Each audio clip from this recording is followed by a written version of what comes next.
Ha. See, you'd think as a professional podcaster and a live streamer that, I would think to make sure my sound is working. So, hello, testing. That's better. Okay, good. So I was just telling you, my belligerent cat Midori is here joining us. Yes, I definitely pranked you. That was definitely on purpose to see if you were paying attention. Yes, yes, yes, I did that on purpose. So anyway, I'm super excited for those of you who are here. We're still waiting on a couple people. Um, testing, good. I'm doing this across two platforms today. I'm here on YouTube Live, but I'm also on the Austin Film Festival is beautifully co-hosting this event. And yes, and so I have sort of two chats that I'm going to keep an eye on. I'm going to be paying a little bit more attention to the chat that's over in the other window. And so I'll connect you with that here just in case. There you go. Perfect. So if you want to join us there, those questions might get priority just because that's like where my attention is focused. But yes, and there's questions. Yes. Can we ask questions at the end? Yes. So what today's going to look like is I'm going to talk for a while about how to write your killer audio drama script. And then in about the last 20 minutes or so of today, we're going to do a Q&A. So you can go ahead and type your questions into the chat whenever. My wonderful moderator and husband, Tim, will be sort of collecting all the questions into a document for me. So let's see. All right. Oh, good. Let's see. Yep. Okay. There is the document. Perfect. So yeah, so feel free to share your questions here. Yes, Pen of Smiting. If you want to use the chat over on that other links page I sent you, I'll be looking at both, but it's just kind of nice to like not have to look in two places while I'm doing a live event. So yeah. Hi, welcome everyone. If you want to go ahead in the chat and introduce yourselves, tell us your name, and then if you have a podcast already, you can share the name of that, or let us know if you're still thinking about starting a podcast. I would love to hear all about what you're going through. So. All right, we have some questions already coming in about formatting the script. Yes, actually, I can just answer that right. I'm actually, you know what? I'm not going to answer that yet. I'm going to break my own rule. I'm actually going to address that in today's chat. So we'll talk a little bit about script formatting. But yeah. Oh, wonderful. There is some love for Tim coming in the comments. Thanks, Tim. Yes. Having a team, and we'll talk a little bit about this too in today's presentation, actually, like having a team can help keep you sane. Oh, are you gonna head out? Are you gonna go? Do you want to learn about writing? Are you gonna hang out for a little while longer? You're just confused. Okay, that's fine. Being confused is okay. She doesn't know what she wants, which I feel like is symbolic of a lot of us here in life. Let's see. Okay, so we have people writing in. Sarah says, hi, Midori. She probably says, oh, wait, no. Oh, goodbye. Okay, bye. Okay, she's gone now. So enjoy that experience, I guess. Stephanie says she's writing a sci-fi podcast as we speak, which is very exciting. We have the people here from We Fix Space Junk. Headley, hello. I'm so glad you're here. Sin Ribbon is here again. One of my favorite podcasters. Let's see. Damien is here. His cat has joined us as well. I'm sorry that my cat is now gone. She might be back. I don't know. She gets a little weird and protective and anxious when she sees me like talking. I don't know. I think she maybe feels like she has dibs on all of the words I say, which is not true. Let's see. Kathy. Hi, Kathy. Kathy is blogging for someone's podcast and has been playing with their own idea in their head. So, yes, I hope today's live stream gives you lots of amazing ideas for your own show. Let's see. Susan Lewis is here, considering starting a podcast at some point when your book is closer to being finished. Ooh, like an adaptation of your book? Like a fictional podcast adaptation of your book, or maybe something else? Yes, let's see. Stephanie Howerton says, okay, excuse me while I fangirl. There's some really great writers in here. There are. This writing community is just really fantastic. Oh, hello. David says, greetings from Practicing Human. Hello, David. Let's see. Fairhope Fan says, hi, Sarah. All the best. I'm inspired to create my podcast. Oh, Loveless Cook. Hi. Hi. Grant wrote a sci-fi action thriller, which is super cool. CJ says, interested in turning my 2 screenplays into a podcast. One is horror and one is sci-fi. Thumbs up for me on that. That's going to be amazing. Oh, Nancy's here. Hi, Nancy. Let's see. Sean is here, says, working on my first fiction podcast for the Austin Film Festival competition, which is amazing because they are co-sponsoring today's event. And we're going to talk a little bit about what that means. Susan is hoping to reach out to other writers and authors who write for children. Yeah. The children's podcasting community is kind of scattered right now. I don't know if you've connected with Ray Pitcher. She makes, I think her show is called Little Stories for Tiny People, and it's fantastic. Jonathan Messenger is another one.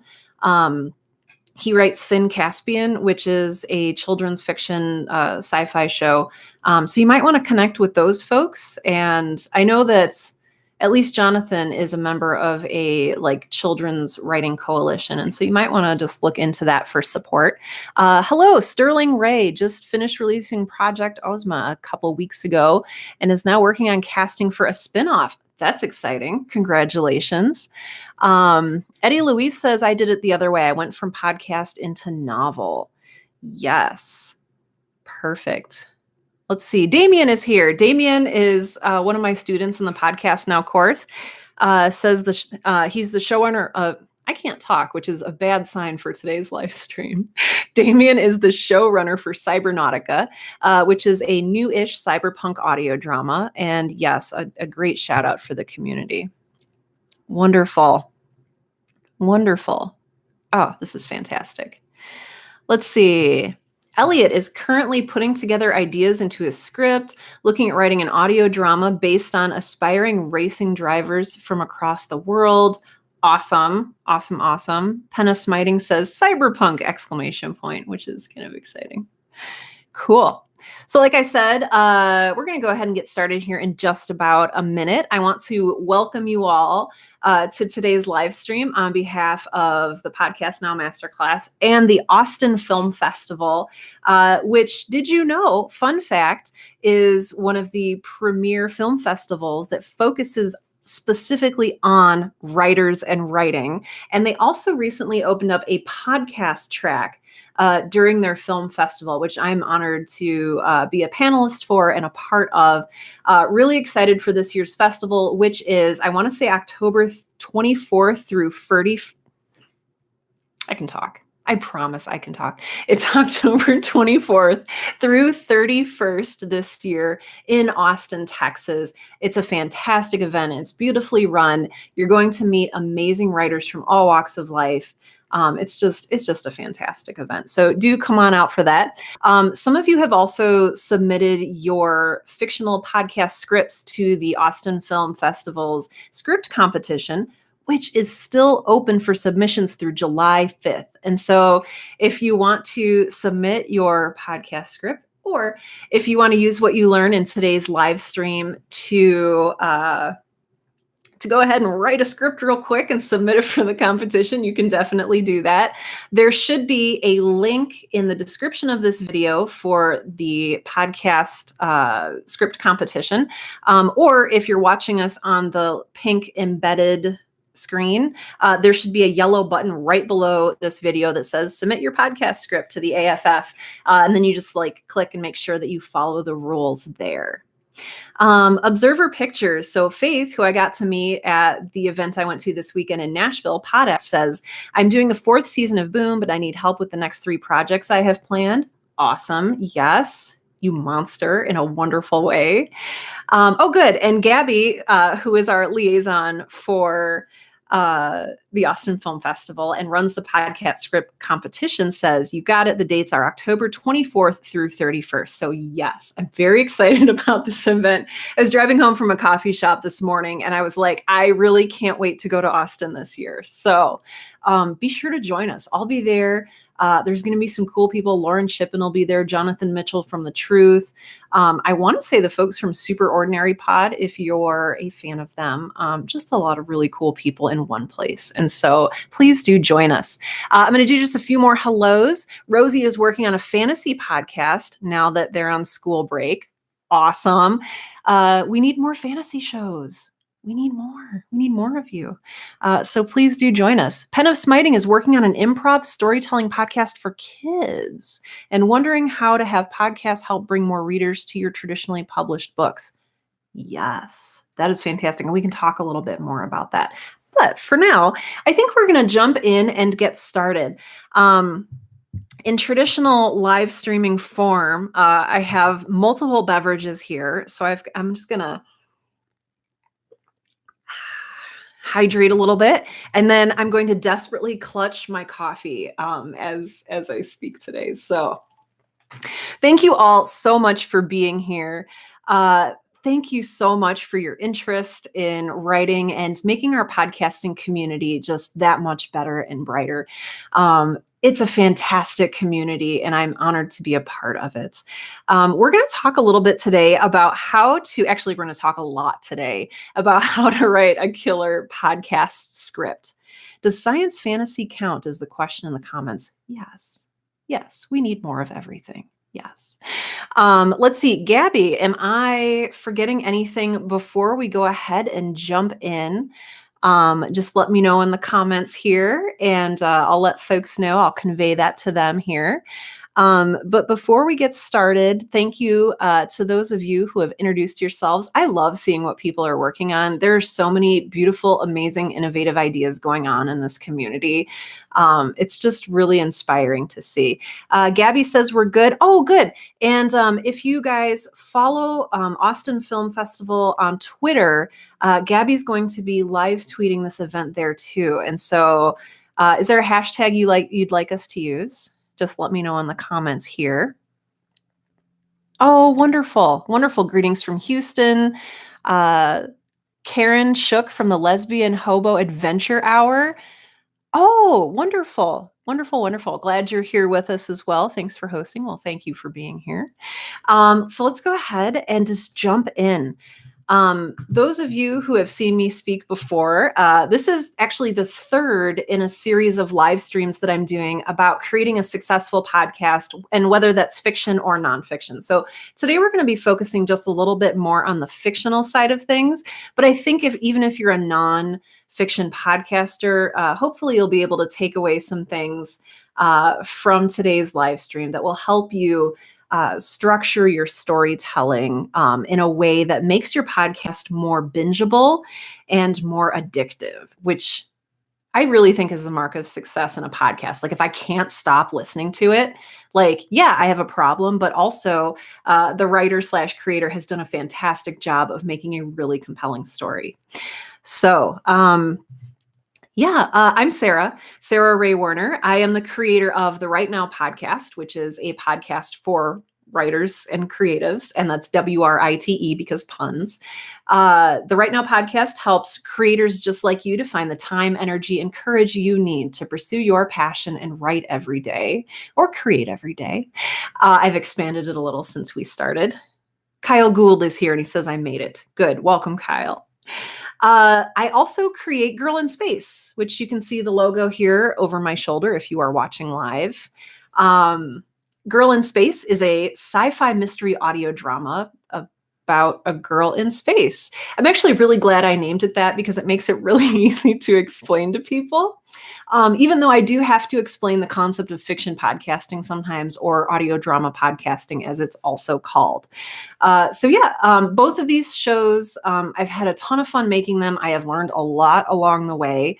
I've been a writer my whole life. I've been a marketer professionally for the last 10 years. Recently left my day job to podcast and write full time, which I've also learned a lot from. So I'm really glad that you are here to sort of join in this conversation and to learn from some of my mistakes and failures. So welcome. I'm really glad you're here. So I want to kick things off with a little bit of a conversation. I would love to know if you could type in the chat, what in your mind makes for a good story? What, in your opinion, makes for a compelling or addictive story? One of those stories that you're either reading or listening to, and it's like 3 a.m. and you can't stop, and like your heart is racing. What to you makes for an addictive or compelling story? And I'll give just a few seconds for your comments to roll into the chat here. Kyle says drama, conflict, strong characters and conflict with each other. Stephanie says well-developed characters. Faith says characters that I care about. Kathy says likable characters and characters I care about. Sean says characters. Let's see, I can't say your name. It's Bad ADMS, I think. Oh boy. Oh boy. Oh, I just scrolled past it. Oh, life is so hard. Life is really hard right now, you guys. Oh my gosh. And also, when I say you guys, it's a non-gendered guys. So everyone of every gender is welcome here and included. Okay, here we go. Do I know what's going on and if there's a time limit? So, right, what is the concept of time and space, right? Ben, thank you. The Ordinary Epic says engaging characters bantering their way toward a conclusion that is both shocking and inevitable. Boom. I love it. Fair Hope Fan says character and conflict. Susan says mysterious characters. David says investment in character outcomes. Elliot says well thought out, compelling characters that you either love or hate and want to hear more from and see how their futures pan out. Sin Ribbon says that is like a 2-hour conversation for me. Original concept, strong realistic characters, satisfying character arcs, strong 3x structure, and catharsis in all caps. I'm seeing a lot here about characters, good world building. Elliot says a well thought out world with exquisite detail. Battlebird Productions, who does the We Fix Space Junk podcast, says just wanting to know what happens next. So a compelling premise and then a compelling plot that sweeps you along. James says peril. Yes. I like danger. Yes. Laura says an awesome antagonist. Who here loves good bad guys? Because I do. Wonderful. Wonderful. April in Houston. Yes. Wonderful. Thank you. Yes. Mysteries that make sense when you look back on them, says Rosie. I love that too. Mysteries with a great conclusion. Lots of love for good bad guys. Oh, I love that. Wonderful. Well, so we're going to talk a little bit about today. We're going to talk a little today about what makes for these compelling characters? What makes for that compelling plot? How do you add peril? How do you write a great villain? We're not going to really specifically talk about writing great villains, but we're going to talk about what makes a good three-dimensional character as well. So I love this. Everything that you're saying here are things that we're going to talk a little bit more about today, how to develop those things. And so I am really excited. There will also be a Q&A at the end, and I'm going to try to leave 20 minutes for that, but I also want to make sure that we're getting through everything we need to get through. So if you guys can stick around, that's absolutely great. If you can't, there will be a replay video available later. And I'm going to commit to staying and answering all of your questions. Okay. So do stick around for that. And if you need to leave and I haven't answered your question yet, do watch the replay video, which will be made available for everyone. Okay.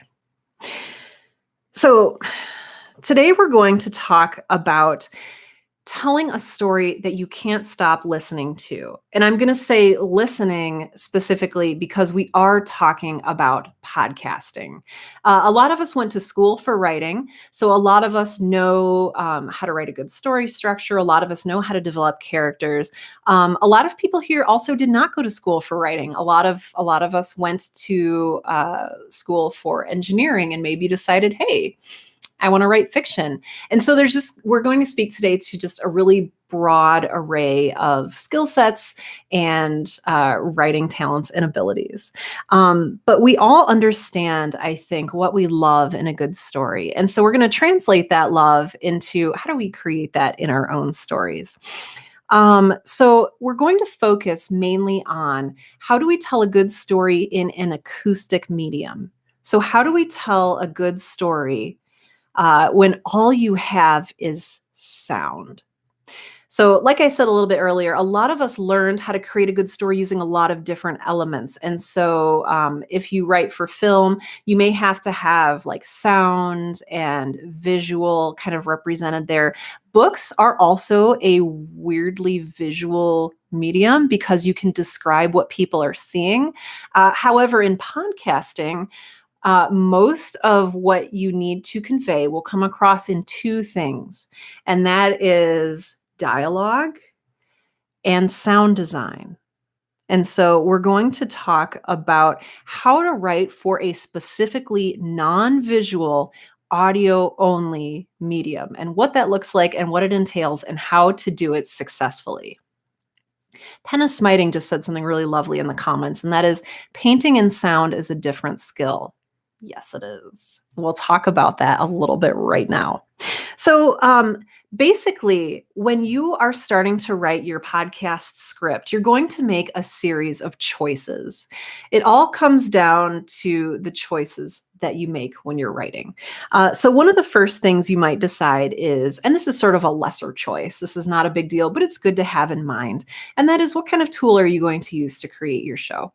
There are a lot of fantastic tools out there that can help you format in a script writing format, which is generally like the 12-point Courier sort of thing. If you're submitting your script to the Austin Film Festival script competition, if you visit their website, which again, the links are here and here below the video, you will see a list of sort of restrictions and rules that you need to follow so that your script is formatted for their judges and their purposes.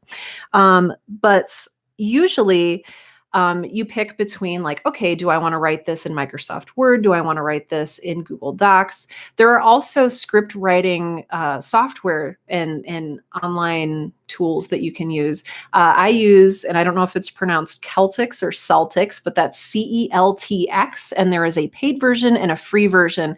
And what that does is it formats your script for you, so you don't have to worry about how big your margins are or what needs to be in all caps and what doesn't.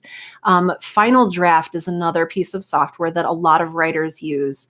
Oh, thank you. Observer Picture says hard C, so Celtics, thank you. And that again is free or paid. I use the free version and it's enough for me because I'm on a budget. So as many of us are. So you can use any and all of those. You can even handwrite it. I actually start by handwriting. It's how I do my best thinking. So you can see here, I'm holding up some handwritten things that I wrote because I'm that person. But basically you can use any of those things. 16 Bits of Awesome says, I love to use fade in. Oh no, Kyle, don't pause on that. That's my notes for this live stream.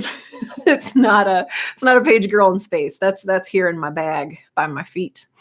So understanding what sort of tool you want to begin with is a great place to start. Wonderful. The next choice that you can make is, what sort of episode and series structure would you like to use? And that begins with thinking, what kind of story do I want to tell? And how do I want to break up that story for listeners? If you come from a book writing background, it's easy to think of it as, how do I want to present the chapters of my book? So each chapter is an episode. And when I'm thinking about this, how many chapters or episodes do I want? Do I want to have seasons? Do I want to have an ongoing show that isn't broken up into seasons? It's kind of up to you and how you want to structure the plot of your story and how you want to present that to your audience. The Austin Film Festival, for their script competition, episodes need to be between 3 and 30 minutes. But really, in my experience, and I understand that restriction for the competition because they don't want to read like, a 72-hour episode, which I get.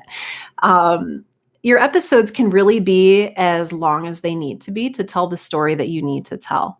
Rob Walsh at Libsyn, which is where I host my podcast, gave a talk, I think last year, a year or maybe 2 years ago. And he said something that really stuck with me. And there is no such thing as a podcast episode that is too long, only too boring. So your episodes can be as long or as short as you need them to be to tell your story. And you can decide ahead of time, hey, I would like to structure this like a television show where I want 12 episodes in a season or 10 episodes in a season, and each episode is going to be 30 minutes. But again, we're not working within any sort of regulation. And so you'll see a lot of podcasts where different episodes are all different lengths. So there's episodes of Girl in Space that are 24 minutes, and there's episodes of Girl in Space that are 42 minutes. There are episodes of Girl in Space that are coming out that are going to be over 70 minutes. So it's just really sort of a free-form media, and you have as long as you need to tell your story. And for some of you, that may be really exciting, and for some of you, that may feel really restrictive. And so just you can kind of do it as you go if you need to. I think there's room to be flexible there. But think about how you want to structure your show before you write it so that you're writing it to the structure. Observer Pictures says, thank you for saying this. I've gotten a lot of feedback with people saying my show is too short. That's one of those objective things that you're going to get feedback on from people who are maybe used to more traditional mediums like television and film and I guess books. People have things to say about how long your show is, and that's their expectation. That's their problem, kind of. As long as you set the expectation, I think, in the description for your show and say, hey, this is a short fiction podcast. Each story is 2 to 3 minutes long. I really hope you enjoy my microfiction or my bite-sized podcast, or however you want to phrase it. If you set the expectation at the beginning, people will hopefully not complain as much about the length of your show. Penna Smiting says, not sure if there are industry standards yet. There aren't. And that's why podcasting is so exciting right now. It's such an exciting place to tell a story. We have preconceived notions in our head about, is this TV show going to be 30 minutes or 45 minutes or an hour? Is this book going to be 30,000 words, 70,000 words, 80,000 words? We have these preconceived notions about what a story structure looks like. That hasn't happened in podcasting yet, which makes it a really exciting place to create and innovate.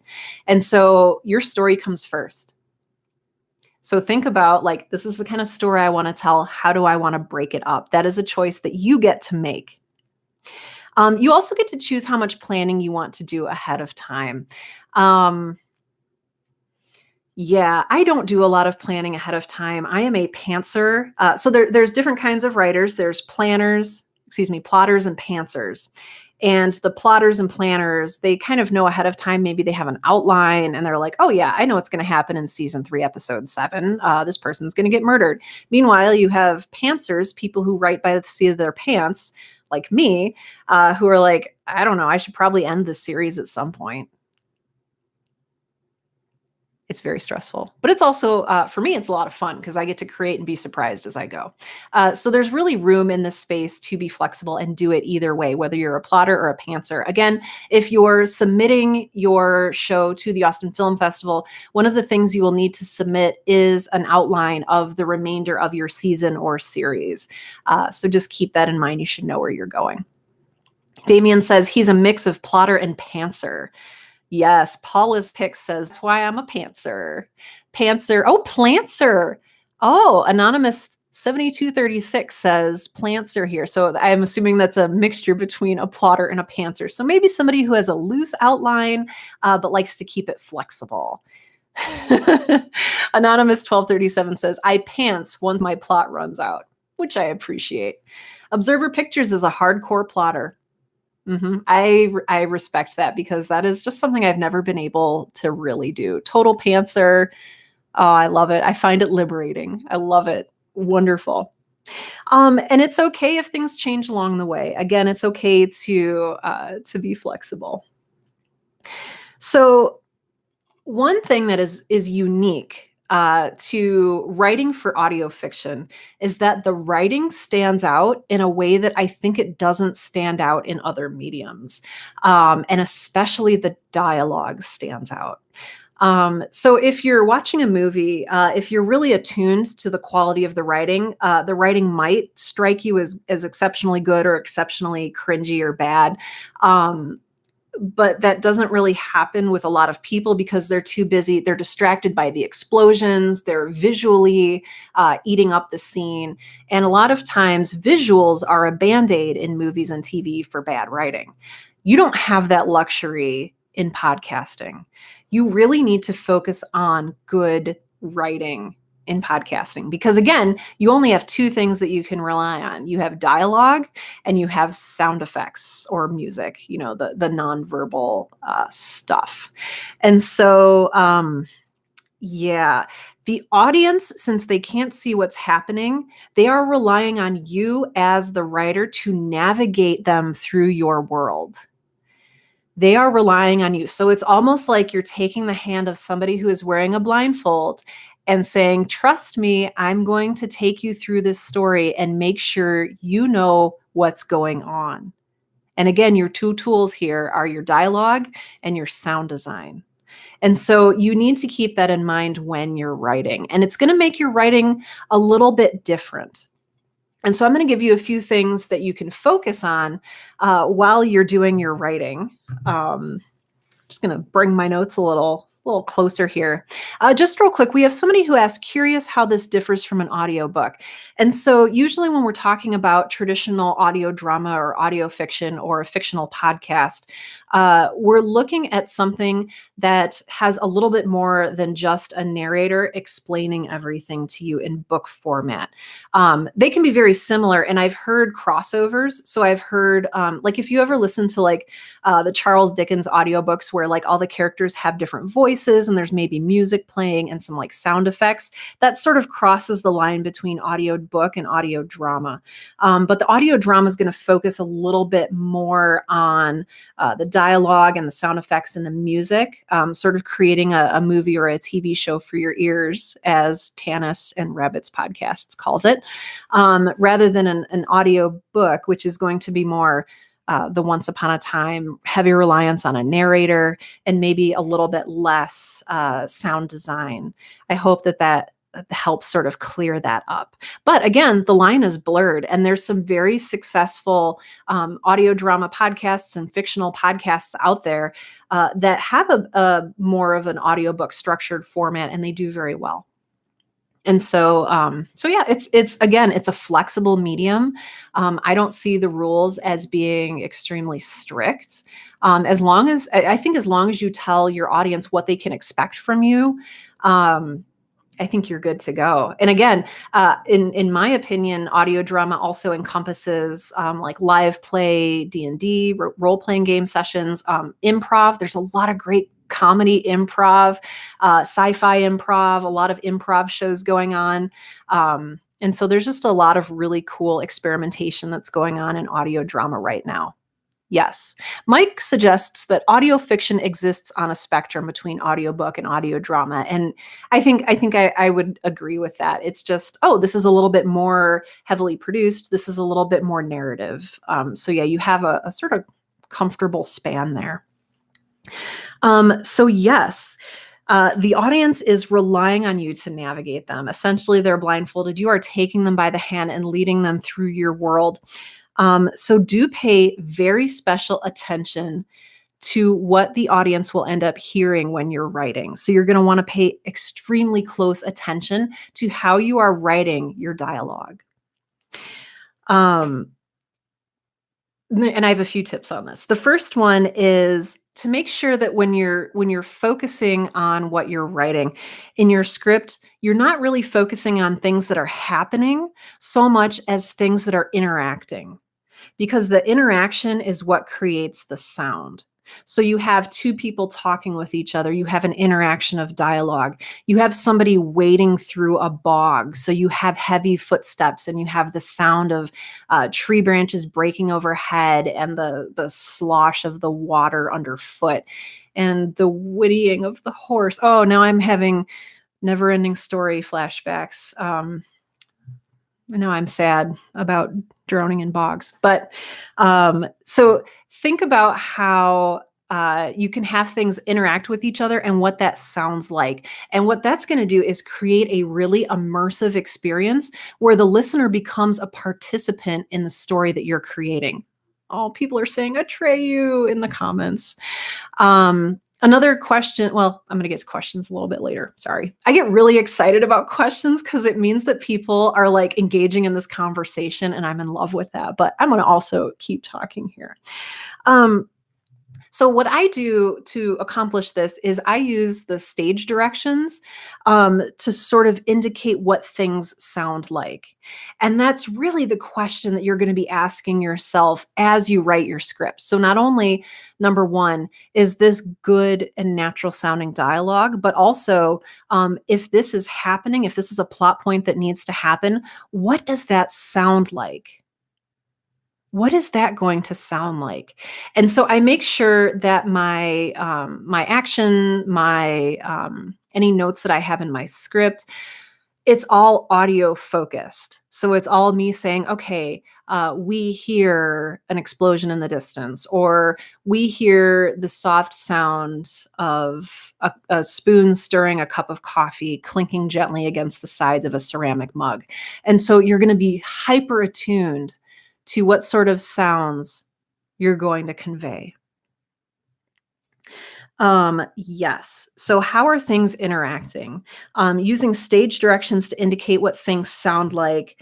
And then another decision that you're going to make early on is who is going to be reading this script. So who is on your team?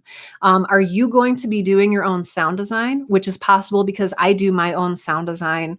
Or are you going to be able to hand it off to a team member? And then what sort of direction will you need to give them in the stage directions to help them create the sort of soundscape that you're imagining, to create those interactions between things and between people that we can hear audibly. So what does it sound like? And then how do you convey what that sounds like within what you're writing? I also make sure in my stage directions and then in my notes to actors that I am really explicit about the emotions that I need to come through and the tone that I need to come through for my actors. Um, Especially if you are doing remote recording. So for me, I do remote recording. Other people do their recording with all of the actors together around a table, and they do a table read or a group reading. I don't have that luxury. I live in South Dakota where there's, I don't know. I don't want to say there's no actors here because there's a lot of very talented people in South Dakota, but it's not like LA where like every person you bump into is an actor. So I have them send me their parts recorded. So I have to be very careful when I send them their script that, hey, I need this shouted. You're going to be speaking over an explosion. So I need you to like really, really enunciate. I am going to have you speaking, muttering quietly under everyone else. So I need you to just like give me some like muttered language here. So be very explicit with how you want people to convey the lines and make sure that you're choosing actors who can do that with a really authentic sound. Because that's my next point here that I'd like to cover is just how important it is to have dialogue that sounds good and natural. Because again, people are going to be hyper focused on the writing of this dialogue, and they're going to be filtering that through their reality filter, their suspension of disbelief of, oh, is this how people really talk? Would somebody actually have this conversation? Now, there are exceptions. So if you're writing something like the film Brick, which had its very own special sort of dialogue, very stylized, very film noir, then you can just kind of throw that advice out the window and write whatever you want. Or if you're writing in, say, a fantasy setting where people say, milady and thee and thou, just make sure you're being honest to your world and to your setting when you're writing that dialogue. But if you're writing something contemporary, natural sounding dialogue can be a little bit of a challenge. And so if you as a writer know that that is a particular sticking point for you, I encourage you to, I don't know if I want to say like eavesdrop on people that are having conversations, but maybe go to a mall and just like keep your ear out for how people talk. Or next time you're at a family gathering, just sit back and see who's interrupting who and how are people talking over each other. And it's really interesting. Part of creating natural dialogue is making sure that your dialogue is not necessarily a tennis match of this person speaks and everyone waits thoughtfully until that person is done speaking. And then the next person gets a turn to speak and everybody thoughtfully waits until they're done speaking. It kind of doesn't work like that in real life. It works like that in books because it's really hard to have people interrupt each other in a book format and have that sort of artfully laid out. There's some authors that do it and there's some authors that do it well. But for the most part, we get the traditional tennis match dialogue in a book. And so when you're writing for audio, remember that normal people, especially if they're arguing, especially if they're in the heat of the moment, they interrupt each other. They talk over each other.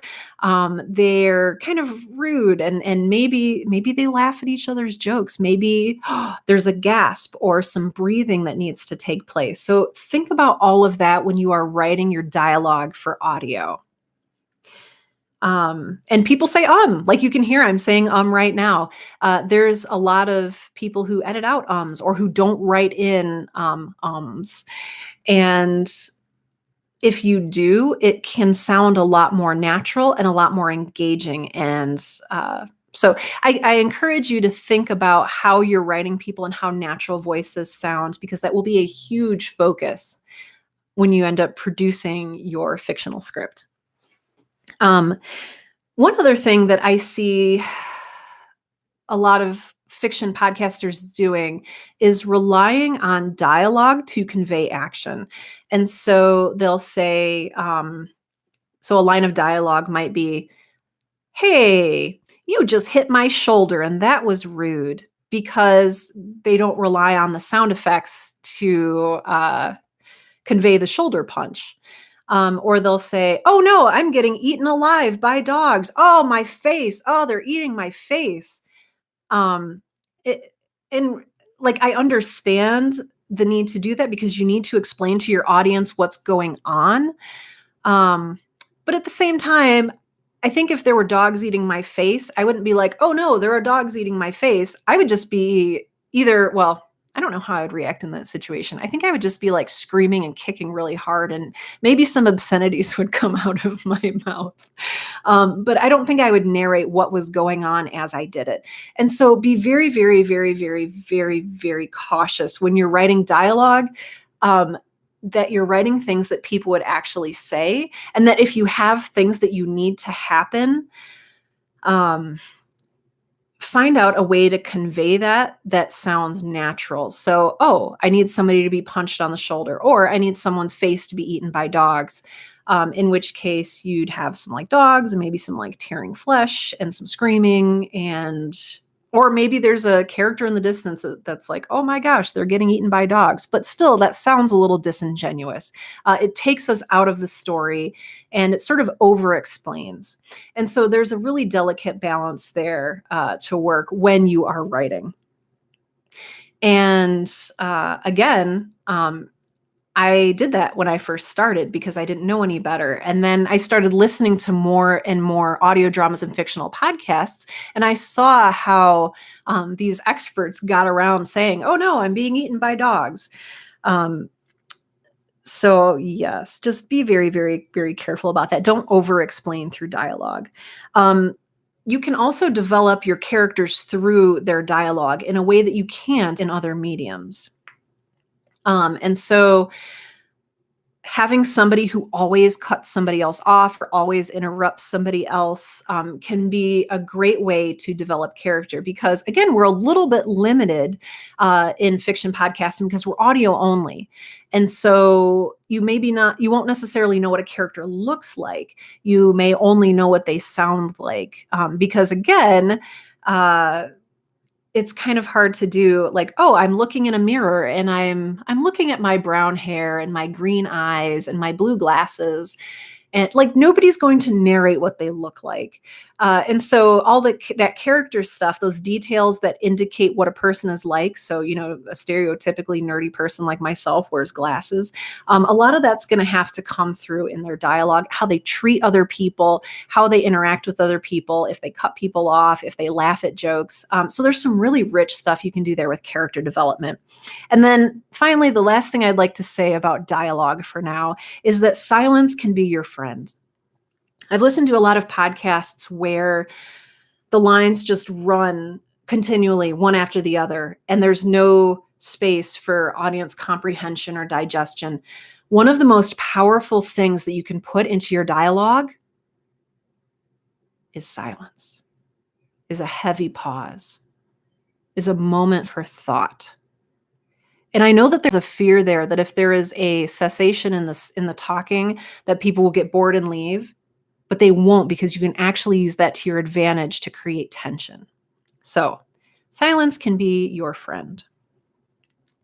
So again, listen to real conversations, read your dialogue out loud. That's a great way to figure out if it's something that natural humans would say, is if you giggle while you're saying it and not in a good way, then maybe give it a little bit of a rewrite. Ask yourself, is this something a normal human being would say? Or again, if you're writing something like Brick or something that takes place in medieval times, stay true to that world, stay true to the world that you're creating, and follow your own dialogue rules. And then something for me is with pacing, which can be kind of difficult to do. I will record myself saying my lines, and then when I'm editing, I will listen to them as I'm taking a walk or as I'm moving. And I found that helps me regulate the pace of the story. The steady movement of my feet can help set sort of a metronome for pacing later on. So that's just a tip that I do there. Okay.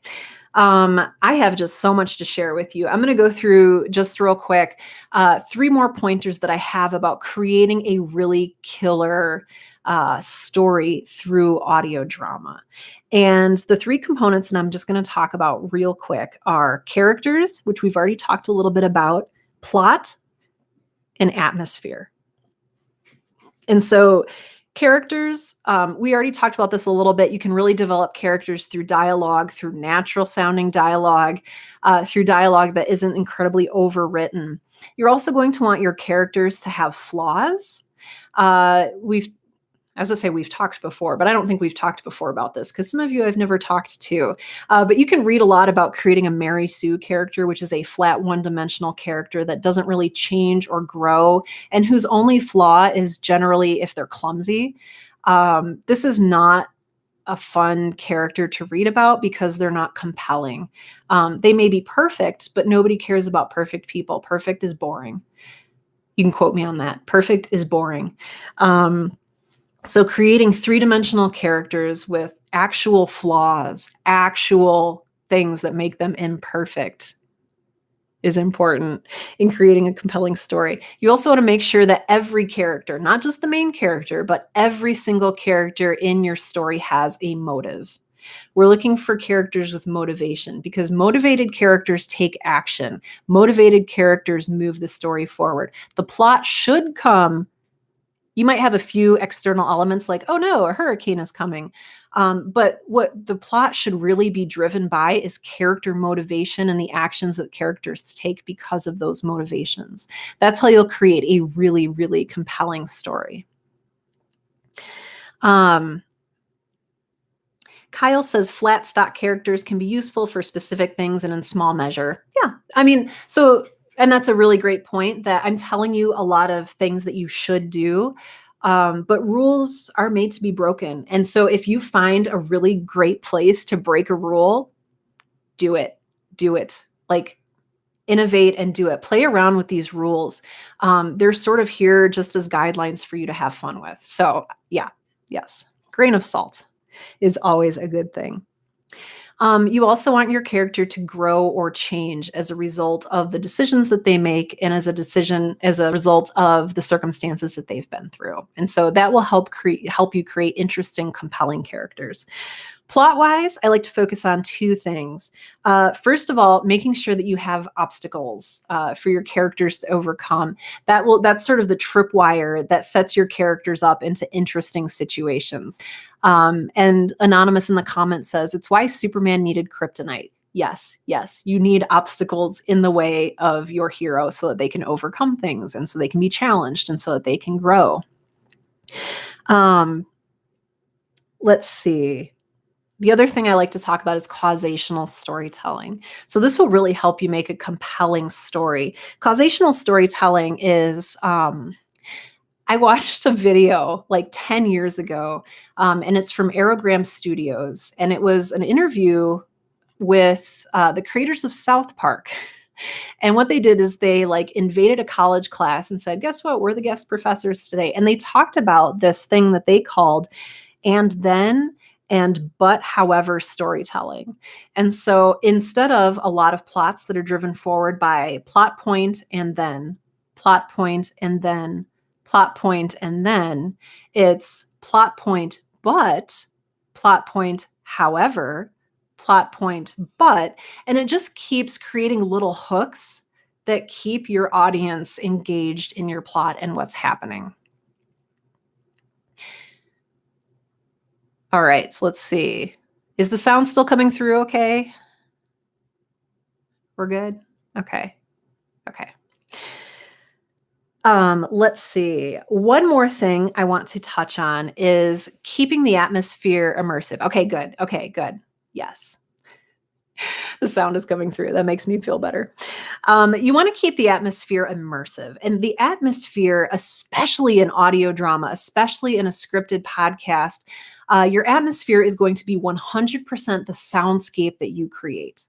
And it's up to you. Some people use music and some people don't. Girl in Space, I have an opening theme song and a closing theme song, but I don't have any scoring. So I don't have any of the sort of music that comes through while people are talking. And I did that on purpose, mostly because I don't know anything about scoring and I would have screwed it up. And this is like a one-person project.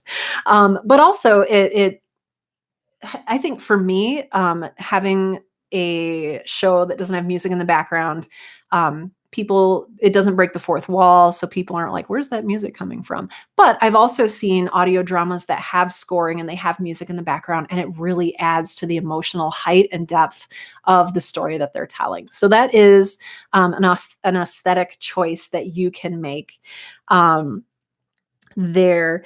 You also want to remember the rule that I said earlier about keeping things interactive. So how are people reacting audibly, and how are people interacting with the atmosphere in a way that produces sound so that we understand as the audience what's going on? So again, something that you can keep in your stage directions, just so you don't have to always have people announce loudly, I am walking through a bog. That you kind of would probably want to avoid. So again, silence is a powerful tool there. A complete dead silent background, a very dry NPR style background, will help people focus on the voice. It can help things seem more stark and isolated. On the flip side of that, a very rich soundscape. I don't know if any of you have listened to Joseph by Ear Epic. Beautiful audio storytelling and not as much dialogue. So they do a very good job of showing you how things are interacting within their world and within that audio environment to sort of tell us what we need to hear. Yes. Dream Boy is great for that as well. It's a little not safe for work. Wolverine the Long Night does wonderful audio things as well. There's just a lot of great examples out there. That's probably one of the best pieces of advice I can give you, is to listen to what's out there and listen to what works for you and what seems compelling for you. And then use that going forward and say, okay, I think I have a rubric for how I want this to sound. I'm going to go ahead and base it off that. And then you'll kind of learn and develop your voice and your tone and your signature sound as you go.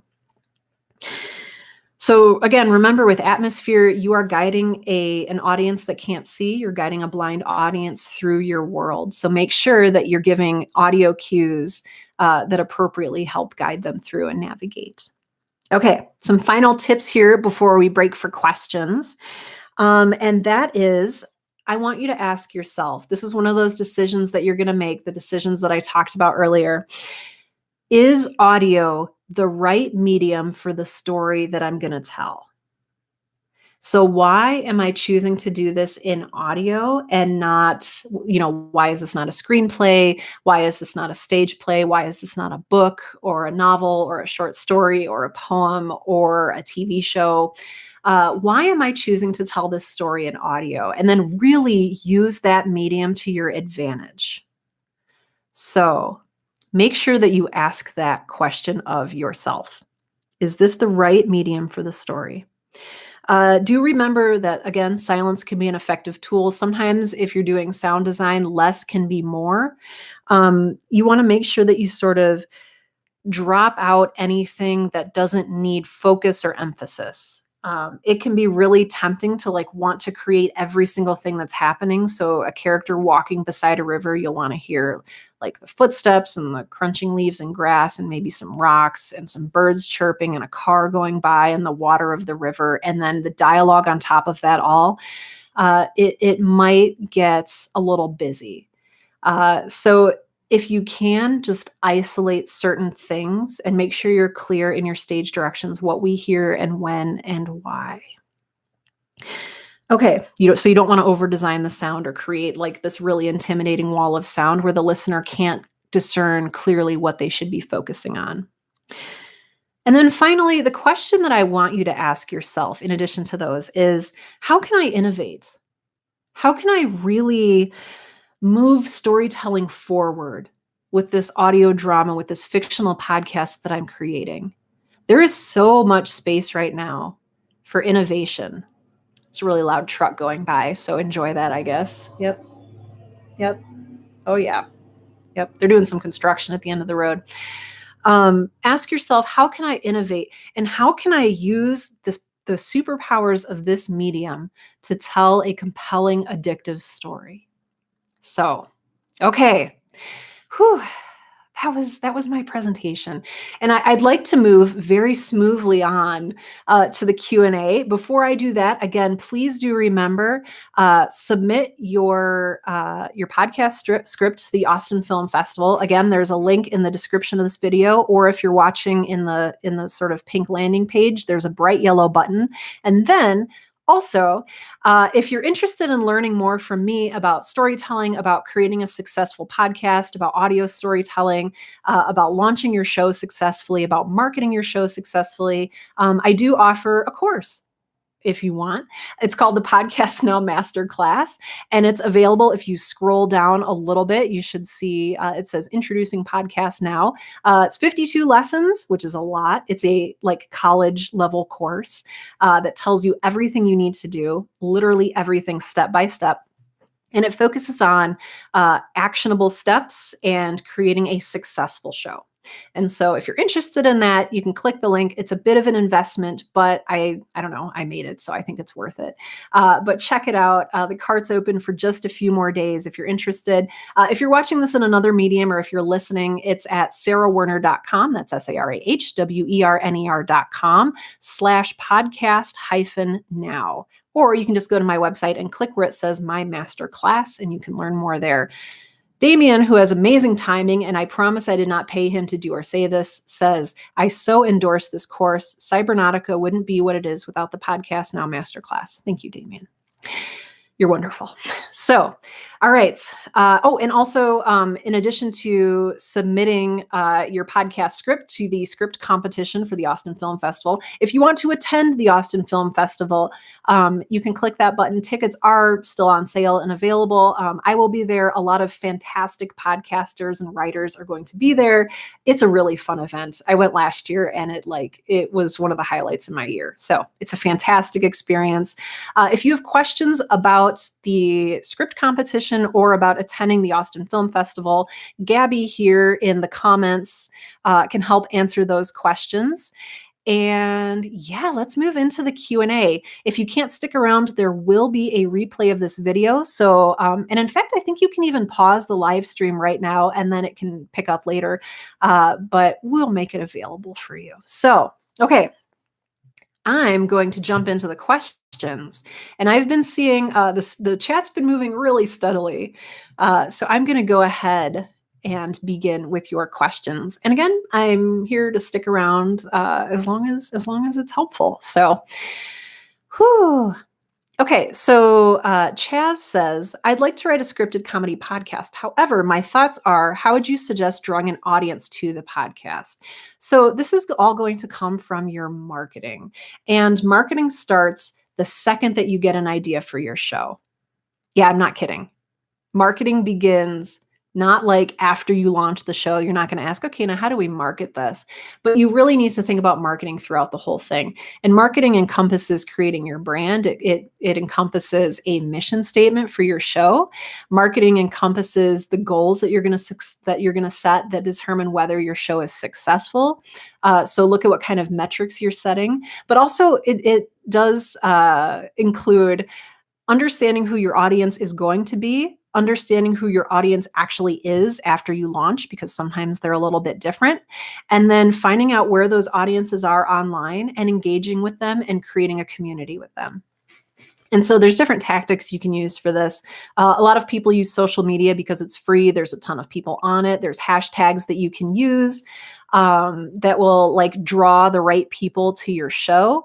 The best way to market a podcast that I found is word of mouth. And so when I started the Right Now podcast back in 2015, I just started talking to my friends and family. And I said, hey, if you know of any writers who would like this show, tell them to subscribe. Here's the link. And I made it really easy for people to find the show and subscribe. And that's how I very slowly built my audience, was through word of mouth and recommendations and friends and family. And so if there are other podcasts that you know about that are similar to yours who are willing to do it, you can do a promo swap, which means they talk about their show. They talk about your show in their show, and then you talk about their show in your show. And so you get a little bit of an audience share there. That's a way that a lot of very successful podcasts have grown, is through promo swaps. So I don't have time now to give an entire course on marketing your show. If you go back to the live stream that I did yesterday, which I think is at sarahwerner.com. I don't know. You should be able to access them there somehow. But I talk all about marketing and finding your audience. So I hope that was helpful, though. Let's see. Pen of Smiting asks, are there any standards that are recommended for age-appropriate audiences? I just use film and TV guidelines. And so I keep Girl in Space. So in iTunes, iTunes is going away. In Apple Podcasts, or wherever it is you submit your show, you often can choose between clean and explicit ratings. And so it's a little bit binary right now about whether it's clean or explicit. Usually G and PG I would lump into clean, and then anything else like the PG-13 R-rated, those are generally explicit, and you can do that by show or by episode. And so you kind of get the chance to rate your own show. I have a press kit for Girl in Space over at girlinspacepodcast.com that you can check out. And I have a section for parents that just says, is this show okay for my kids? And I kind of talk about the themes and the language that's used so that parents can kind of discern whether the show is right for them. But right now, there's really no strict, other than the clean and explicit label, there's really no rating standards for podcasts right now. Anonymous 4184 says, I'm not too familiar with any scripted podcasts. Can you recommend a few that you like so I can do more research? Yes. I listen to a lot of podcasts. Obviously, I'm going to say Girl in Space because that's my show. But if that's not your bag, there's some fabulous ones out there. So I'd encourage you to listen to Limetown, which is the story of a town that disappeared. It's very intriguing. It's very short. I think it's only like 6 or 10 episodes. Other great scripted shows include Cybernautica, Wolverine, The Long Nights. The Bright Sessions is very popular. The Big Loop by Paul Bay is a great anthology series where like every episode is a different story. He's a very talented writer and he does great production. The Black Tapes was one of the sort of original fun ones. It's a horror sort of demon story that's told in the style of Serial. So it's kind of a found footage thing. For if you like horror, I really enjoy Spines. Which is by Jamie Killen. And it's sort of a X-Men meets horror scenario, if you like that kind of thing. If you go onto Reddit and you just look for the subreddit audio drama, you're going to get 1.5 million recommendations from people who are very excited. Other great shows that are going on right now, We Fix Space Junk, who's, I think, here in today's comments. Let's see. Oh, there's just so many. Ask for recommendations on Twitter and on Reddit, and you will get plenty. You will get plenty of very excited people. The audio drama community is very passionate about finding and sharing good shows. Let's see. Where can we find improv taking place? Yeah, if you want some improv shows, Hello from the Magic Tavern is a very good show that uses improv. There's a lot of like D&D role-playing, Dungeons and Dragons kind of games out there, like The End of Time and Other Bothers. The Adventure Zone by the McElroy brothers is improv. I promise there's a lot of them. My mind's going blank right now because I'm an introvert at the end of a live stream and my brain is just like slowly backing away from things. But I would start with those. And maybe in the comments, people here can recommend a few of their favorite improv shows as well. Oh, Mission to Zix is another really good one. I got to meet them at PodX in Nashville last week, and they're amazing. So they have it's a sci-fi comedies improv show. So yes. Question from Michael. How many speaking characters can be in a scene? As many as you want without it being confusing. And this is something that is one thing when you're writing the script and another thing when you cast the voices. So when you're writing, you can have as many as you want. Just make sure when you cast them, make sure that their voices are distinct enough to avoid confusion. That is a really difficult thing to achieve, especially if you have the way that someone needs to sound set in a certain way in your mind. Yeah, as long as you can do it, I think the rule here is as long as it's not boring and as long as it's not confusing, anything can fly.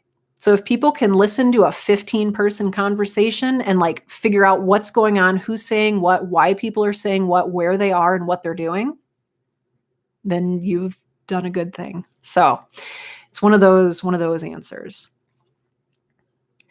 Let's see. The Ordinary Epic asks, are you directing your actors remotely or are they self-directing by following your script? They're largely self-directing.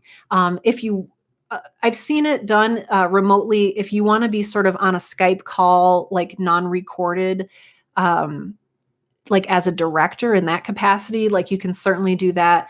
My actors, I just make sure that I ask for multiple takes of each line and I say in the stage directions, like emotionally or loudly weeping or shouting or whispering or with great angst or dryly. So I explain, and if you can over communicate, it might seem like pedantic, but it can be very, very helpful for your actors. So that's what I do.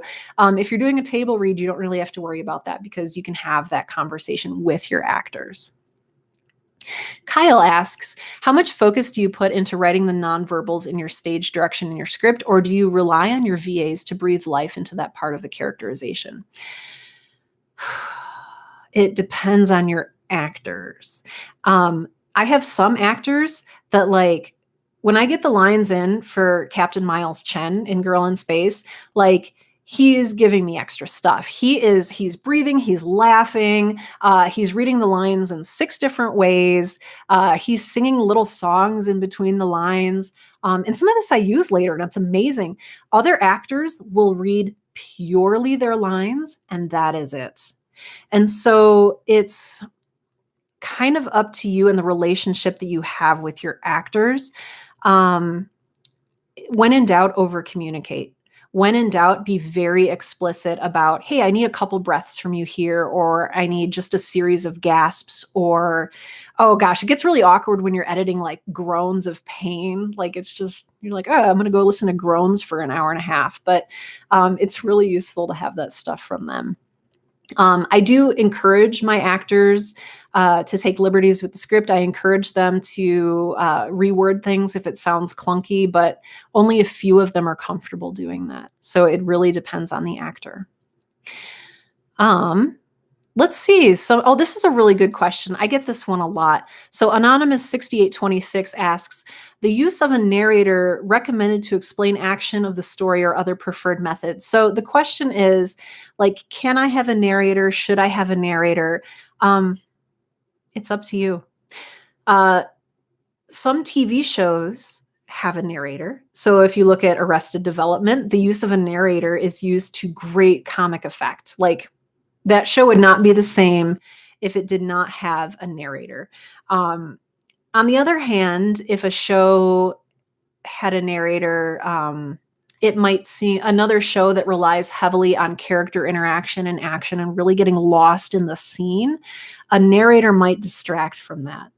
So there again, this is going to be sort of iffy, but experiment with it. If you decide that you want a narrator, then have a narrator. If you decide that you want to experiment with having all of the action come through in sound or dialogue, then experiment with that.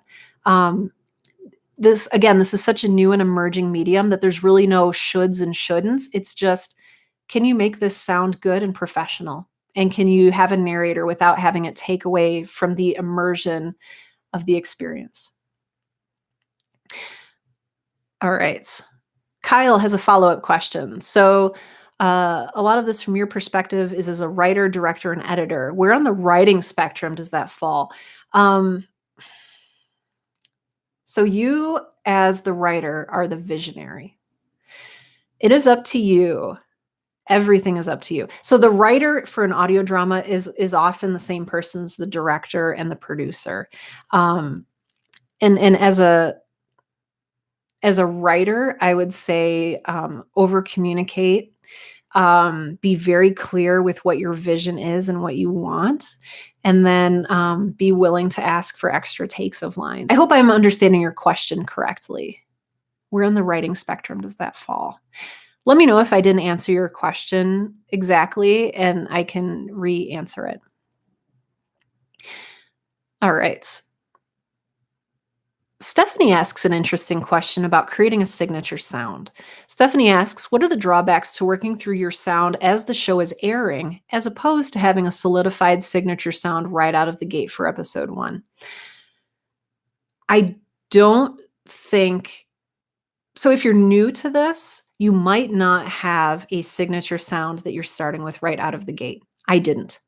I created that signature sound as I went. Like that signature sound emerged as I created it and then remained consistent throughout my episodes. So really, you're starting off with a blank slate when you launch your first episode. However, if you're working with a really experienced sound designer and they have a sound palette that they would love to see in your show, or if you are that designer and you have a sound palette, if you have a sound that you're going for, then you can do that. Any drawbacks are, I don't know if there are any drawbacks. You might not sound incredibly original in your very first episode, but I don't know a lot of podcasts that have a really amazing first episode because a lot of us are learning as we go. So I think there's a little bit of grace there too for you to be finding your footing in your first several episodes. So I hope that helps. Let's see. Howard asks, can you recommend links to sample scripts? That's a really good question. Depending on what show, and this is going to become a more common practice as Apple Podcasts guidelines and standards change. So I think they recently noted that I think transcripts are going to be required, especially since also Google is learning to like crawl sound. Like those transcripts are very important. And so if you have a show that you really like, transcripts are likely to be available on their website.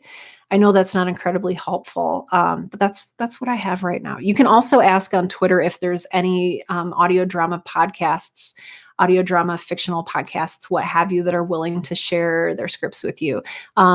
I do have the Girl in Space scripts that are available on my website, so girlinspacepodcast.com, but those are going to be the transcripts and they're not the scripts that I send out to the actors. So if you want to like email me or something, I will happily send you my scripts for Girl in Space. They're in PDF form. I made them in Celtics. So you might enjoy looking through those. I'm starting to lose my voice, so I'm going to okay. I am refreshed. There's a little bit of conversation going on about transcripts and improv. It's hard to do. There are transcription services out there that you can use that charge, I think, about $1 per minute of finished audio. So if you send them a 20-minute podcast, they will send you back a transcript of that podcast for $20. And that's rev.com, REV. Is a good transcription service. I've used it. You still have to go through, especially if you're fiction, you still have to go through and like they might spell your characters' names incorrectly, or like if you have a fantasy world, they might spell some things incorrectly from that. But there are also indie transcribers, and if you put out a call on Twitter or Tumblr, you might have some recommended ones come to you that might be affordable. And Damien says, Cybernautica makes all of our scripts available on our website if you want to check them out. They're pretty close to what I send the actors. Battlebird Productions, who creates We Fix Space Junk, says, our scripts are on our site and on our Libsyn. And then the wonderful Gabby from the Austin Film Festival says, I have a few samples I could share too if anyone wants to email me directly. So, oh, Tim says, feel free to wrap up if your voice is fading, Sarah. Well, I want to answer a few more questions. I'm that person. I want to power through. I want to answer some more questions because there's so many good questions here. The next person asks, oh, and Sin Ribbon says the In Her Burning scripts are on Amazon free of charge. So In Her Burning is another great audio drama. It's a quick listen. I binged the whole thing in like a day and it's really good. Okay, I'm going to hydrate.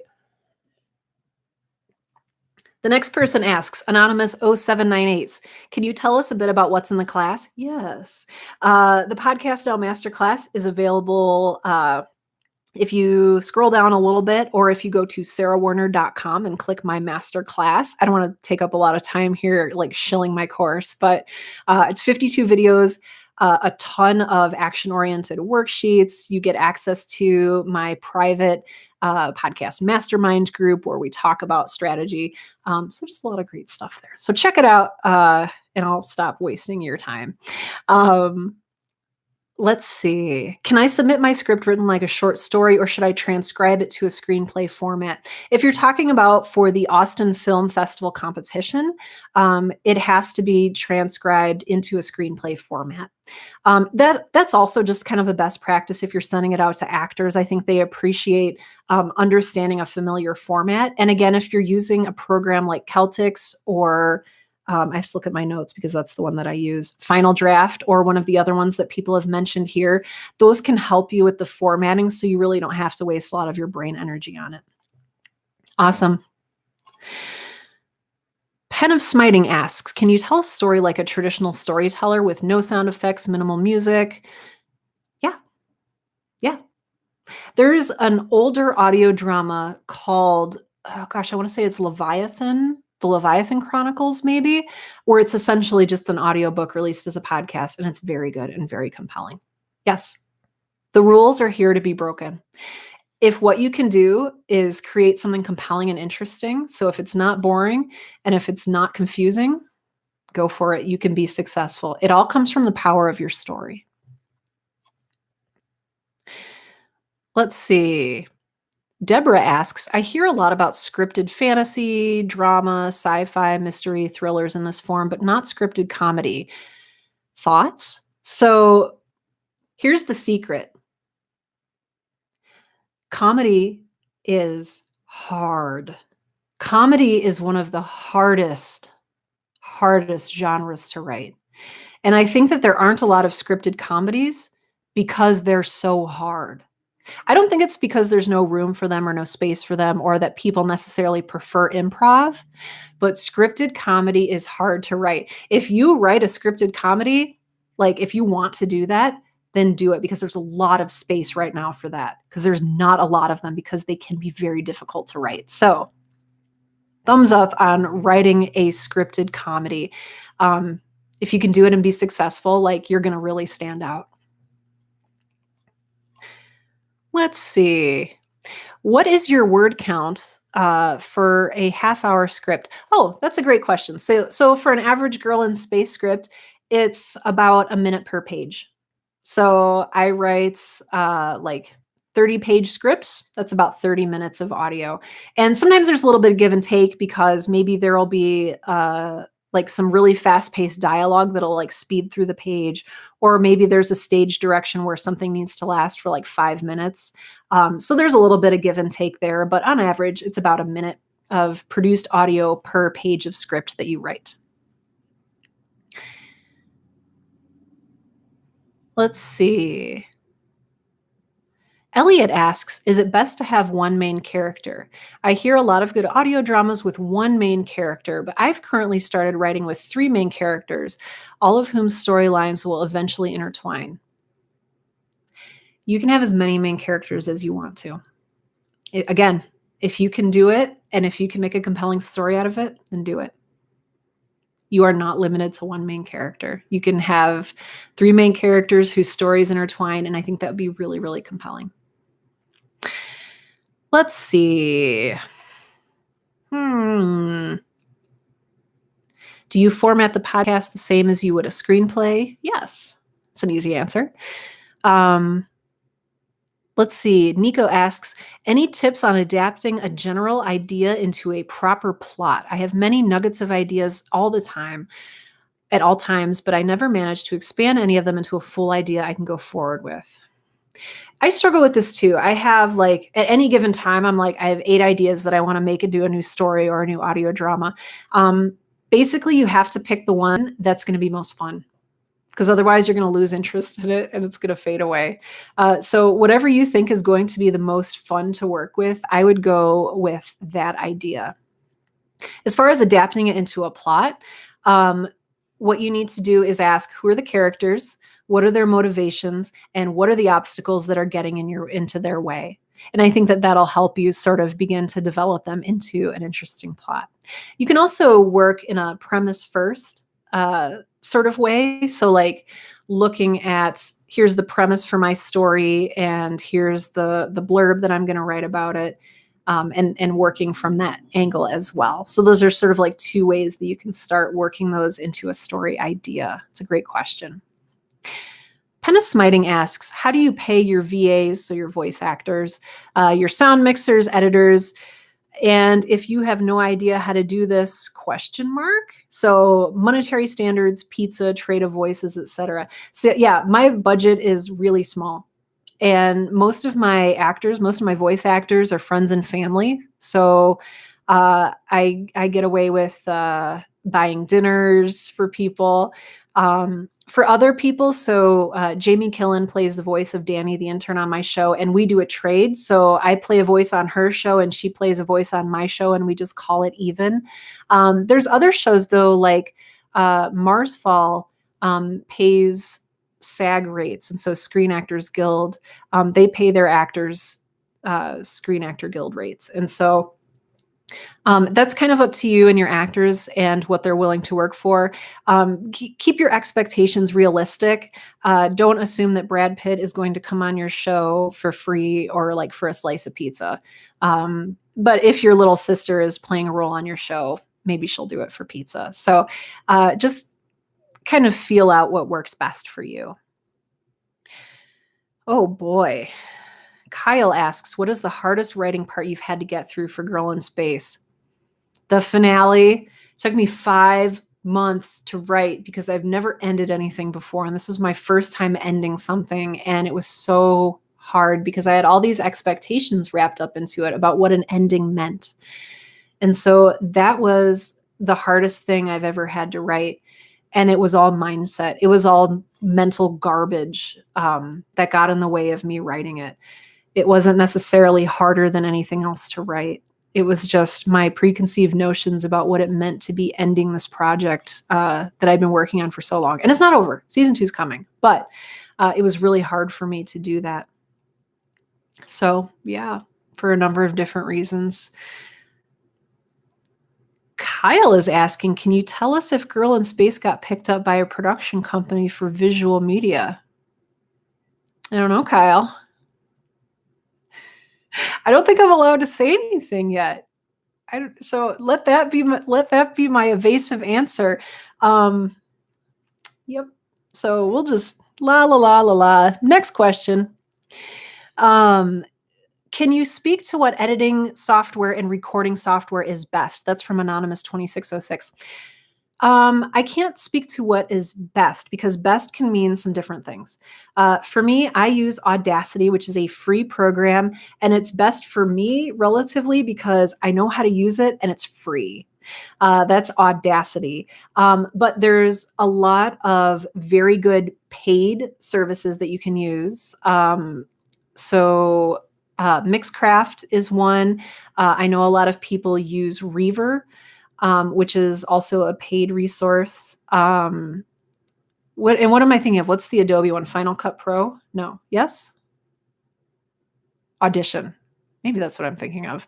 Obviously, I don't use it, but that is the industry standard. That's what, famous sound engineers use. Thank you, Audition. Thank you. Yes, Reaper. Oh, you people in the comments are so wonderful. So I can't really speak to what's best. There's just what works for you and your skill set and your budget. So other people in the comments are saying free is my jam, Audacity all the way. Yes. Reaper, Premiere, Studio One, Mixcraft. So a lot of different things you can use in research and decide what's right for you. I'm really embarrassed that I can't remember like the big, fancy, expensive one. So that's me. Let's see. Final questions. I feel like we're finally getting through these. Final questions. Susan asks, I have a brother who wants to get into voice acting. How would he do that? Oh, Pro Tools. Thank you. Oh my gosh. Oh, Pro Tools. Thanks, guys.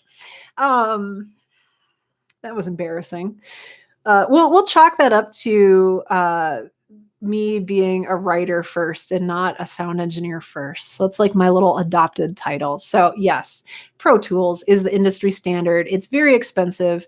And actually, Battlebird Productions, so thank you, Headley, says Pro Tools First is free. So first month, maybe. So you can get a feeling for whether that's right for you. Again, lots of options out there. Thanks, guys. Thanks for covering my butt on that one. Let's see. So Susan says, I have a brother who wants to get into voice acting. How would he do that? A lot of different ways. He can, of course, like do the official, Guild Hollywood thing. But you also might want to check on Twitter. There's a really big audio drama community out there if he wants to get involved in audio dramas. There's casting calls all over the place. Will Williams at willwilliamsreviews.com, that's Will with just one L, has a casting call sort of page where she updates just different ones that she knows about. If you're looking, you can use the hashtag casting call or the hashtag audio drama or the hashtag audio drama Sunday. And that should point you to a few open casting calls. It's really like an insular community at this point. So if you ask some people who are involved in audio dramas, chances are they'll be able to direct you or direct your brother to people who have open casting calls. Let's see. I think this is going to be my final question, and it's a really good question. This is from Anonymous 5121, who asks, if the main character is narrating, how important is a gimmick, such as a radio host, audio log, etc., for legitimizing the narration? That is a fantastic question. Sorry, I'm going to switch my screen real quick. Okay. That is just a really fantastic question. And it's, you set the expectation for your listener. And what I mean by that is you establish what's believable and what's not believable. And so don't feel like you have to have a gimmick for your narrator. If you want one and if you think it's a cool framing device, then go ahead and use it. But you don't have to. And in fact, I've had some people call out Girl in Space because I do use the show is basically her speaking into, this is my coffee, but we'll pretend it's an audio recorder. She's speaking into an audio recorder and recording like, oh, this is day 10 mark 317, hour 0247. Today I did this. So it's kind of like an audio diary. So it builds the gimmick in. I've gotten some feedback that like, hey, you don't need to do that. It's not necessary. We just want to hear the story. But that's sort of how I worked like a narrator into it. Gimmicks, if again, not necessary, but if you feel like it would add that air of authority to your show, you can try it in your first episodes. And then if you find that your audience doesn't need it, or if they don't want it, you can kind of phase it out. Just be willing to experiment, be willing to fail, be willing to innovate. Whew. All of you wonderful people, guys, gals, non-binary pals, thank you so much for joining today's live stream. We went an hour and a half, which I did not expect to do, but I'm so excited. So many of you stuck with me today. So thank you for being here. I hope I answered your question. If I did not answer your question, feel free to contact me on Twitter at Girl in Space Pod or at Sarah Ray Werner. That's SarahRaheaWerner. You can also contact me through my website, which is sarahwerner.com, which is also where you can learn more about my masterclass. If you have questions about the Austin Film Festival or about the Austin Film Festival scripted podcast competition, I suggest you email Gabby, who is our co-host today with the Austin Film Festival. And Gabby will be able to answer your burning questions about the film festival, which again is a fantastic experience.